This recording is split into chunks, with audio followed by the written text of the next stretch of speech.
តោះមកមើលរបៀបធ្វើនំ pancake របស់បងស្រីខ្ញុំទាំងអស់គ្នា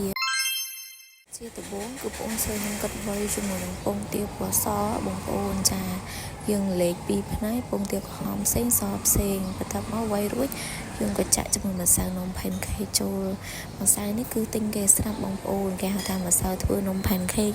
គេទៅចាក់ក្នុងបរិមាណមកល្មមឲ្យទាំងអស់គ្នាមកយើងញ៉ាំគ្នា3-4នាក់អស់ចាទៅបន្ទាប់មកបើយើងចាក់ជាមួយពងពើក្រហមចូលពងមាន់អ្នកទាំងអស់គ្នាចានេះទៅគឺយើងក៏កូរឲ្យសព្វអញ្ចឹងបងប្អូនទាំងអស់គ្នាចាបន្ទាប់មកទៀតគឺយើងវាយឲ្យសព្វចូលគ្នាតែម្ដងចាដោយសារបងប្អូនខ្ញុំគឺមានអាម៉ាស៊ីនវាយចាយដល់អីអាព្រីនោះវាខូចពិបាកកាន់បដៅវាយបដៅអាព្រីនៅអញ្ចឹងរួចចាក់ទៅដល់គូចូលបន្តិច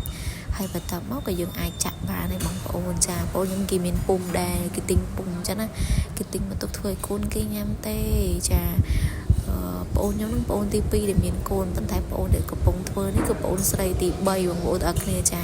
បងទី3នេះគឺជាបងកំមុំតែគេមិនអោយថតមុខគេទេបងប្អូនហើយចាគឺគេមហាអ៊ីលកាមេរ៉ាតែម្ដងអ្នកទាំងគ្នាចាគេអោយថតតែសកម្មភាពធ្វើនំទេ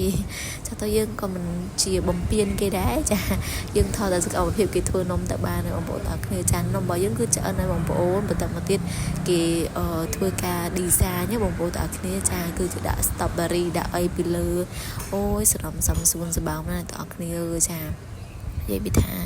មើលទៅគឺទំនងមែនទេបងប្អូនទាំងអស់គ្នាចាឃើញអត់ចាស្អាតហើយគឺរសជាតិគេក៏ឆ្ងាញ់ដែរបងប្អូនទាំងអស់គ្នាចាខ្ញុំភ្លក់ហើយ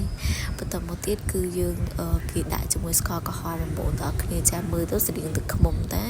មិនមែនទឹកឃ្មុំទេទឹកឃ្មុំថ្លៃណាស់យើងរកលុយទិញបានទេបងប្អូនអញ្ចឹងយើងមានតែដាក់ស្ករក្រហមជំនួសហ៎បងប្អូនចា